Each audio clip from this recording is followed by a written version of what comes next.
It is truly serendipity when you find an exquisite French poupée that has everything going for it. Wooden body, bisque hands, gorgeous face, everything perfect. And she comes with a fabulous trousseau, and then to top it all off, the cream, you have her family provenance. You know her whole background. You know she's been in this family forever, entirety. And this is one example of that. And this doll is known as the Taft-Halden doll because of its family history. She belonged to a young lady, Mary Elizabeth Taft, about 1865, whose father was the governor of Rhode Island, Royal Chapin Taft. What a great name. And he had made, this is, I think, is really interesting with this doll, because he had made his fortune before he became governor in the manufacture of textiles, particularly silks and cottons, wool and cottons, of which many of her costumes are made. Now, I'm sure there's no relationship whatsoever, it's just coincidence, but I find it a really interesting story. The doll was owned by Mary Elizabeth, and there is a sister doll that was owned by her sister, which is also in this collection. We're just showing you one right now. The dolls remained with the family. Mary Elizabeth eventually married a gentleman, his last name was Alden, and he was from the Alden family that had come over on the Mayflower, very, very famous John Alden. And so the dolls are known as the Taft-Alden dolls. They stayed with Mary Elizabeth until she died, both dolls, and then they passed on to other members of her family, and they stayed there until 2005, when they eventually were put up for auction and they came into the collection of Hanne Büktas. So you truly can say that these have been original family dolls, except for the loving care that Hanne Büktas gave them and preserved everything beautifully. This doll you need to see. So now we've finished talking about provenance. Now let's look at her trousseau. Look at the back of this gown. Look how long that train extends.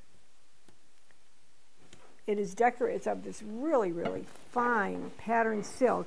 It's decorated with beautiful black lace, then more silk that is done in a fold over with hand stitching, and then little white beads that are sewn on. So it has so many layers of decoration once you actually start looking at it. And once again, let me show it around the back, and look at the way it's done into medallions and border patterns around the back. Very, very beautiful. With the hat to match. The beaded hat. Notice the cobalt eyes. Remember again, she's on a wooden body, which really displays these costumes beautifully.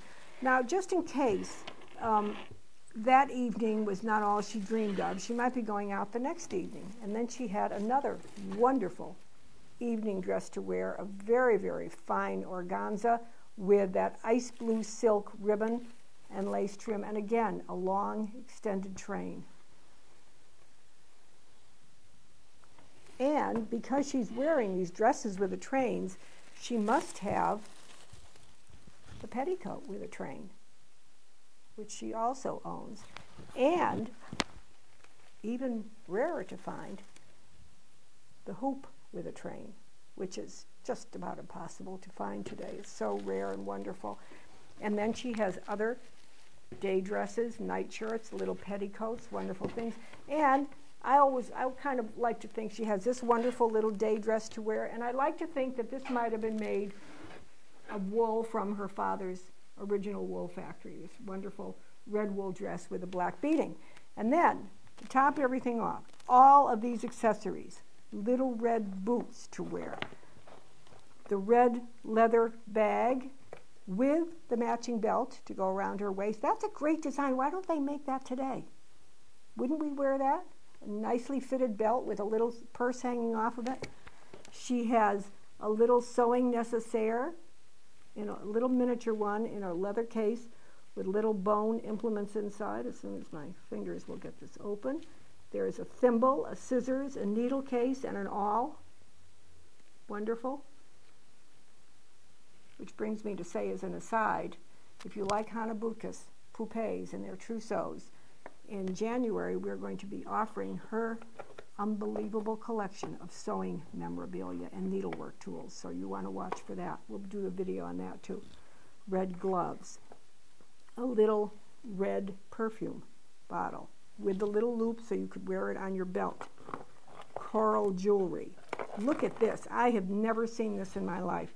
a wonderful little Mary Gregory, was made in America, the Mary Gregory glass, so understandably she would have this, and as a little perfume bottle to attach to her belt.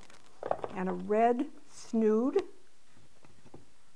and red and white striped stockings. And then on the fancy side, she has a crown with faux jewels, a little jewelry box, and so many other wonderful pieces that go with her. And her sister is being sold right after her, and they come from the same family, and I'm kind of hoping they'll still continue to live together for many, many more years.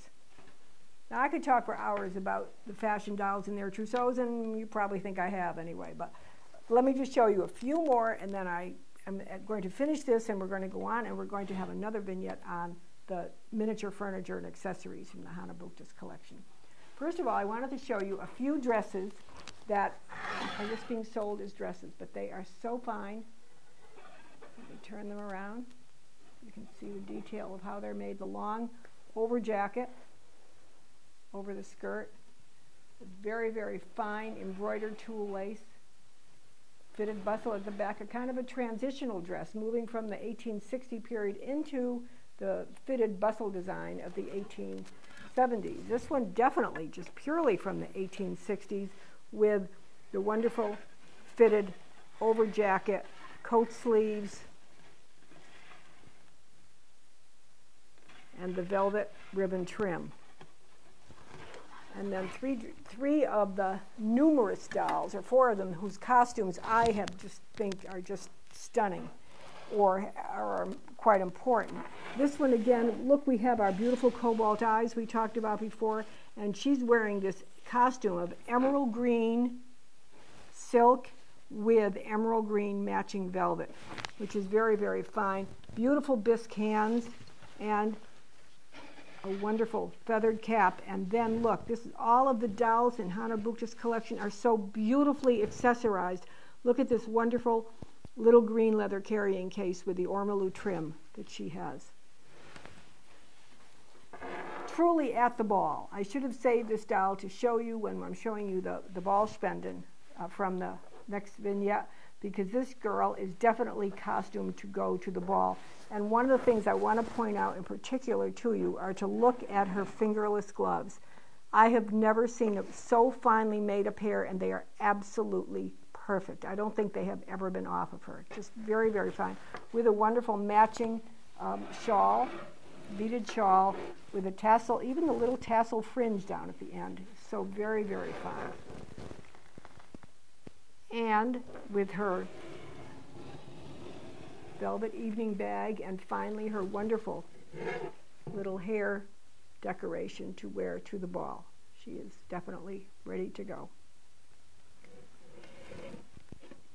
Meanwhile, at home, there was the governess from Normandy wearing her traditional Normandy costume. It must have been a very, very prevalent for young girls from Normandy to come to Paris to serve as nannies, because this costume was made both for bébés and poupées with a very, very traditional coif and traditional long cape and the matching gown, very, very stylized and very particular as to how it was made. And I have, well, in this collection alone, there's another one in maroon, and I've also seen them in pink. So they were very stylized, and they were representative of the Norman nannies who had come to Paris to care for the wealthy people's children. Very, very beautiful and rare doll. And then this one, wow. Oh, I couldn't say enough about this costume. If the doll itself wasn't beautiful, you could buy this doll just for her costume. She has that rare little sewing basket that you love to find, a little Bombay-shaped necessaire sewing basket. She has a beautiful bone-handled parasol. I'll show you the bonnet in a minute, but look at this costume. I'm going to turn it now, and you can see the back of it. It is just fabulous. You know, it's not only how dramatic the draping and the stylizing and the ruching and the lace overlay and the flounce at the back. It's not only all of that. Do you realize how fabulous this fabric is to have that tiny, tiny pattern? One of the things that it was really important for doll makers, doll costumers, was to find fabric that would have the pattern that would be scaled to their doll rather than finding what I would call people scaled design on fabric.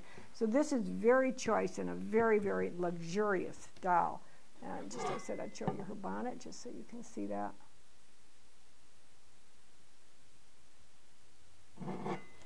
And then one final dress I wanted to show you because I think this is such an absolutely outstanding dress. It is of I call it a silk velvet because it is so lustrous. It's not just velvet, it has a real silky finish to it with fitted sleeves, very elaborately done with the embroidery on the top, the black lace, then the black embroidery. Just so you can see the back of it, how it perfectly drapes with a long streamer. And this one would have been from a period of about like an 1890 period. So a little beyond the classic age of the fashion dolls, but just a stunning and absolutely mint original dress. And I think that is what I want to show you on costumes, and we're going to go into another vignette in just a bit and talk to you about doll furniture and accessories and all of that other good things to make the doll world complete.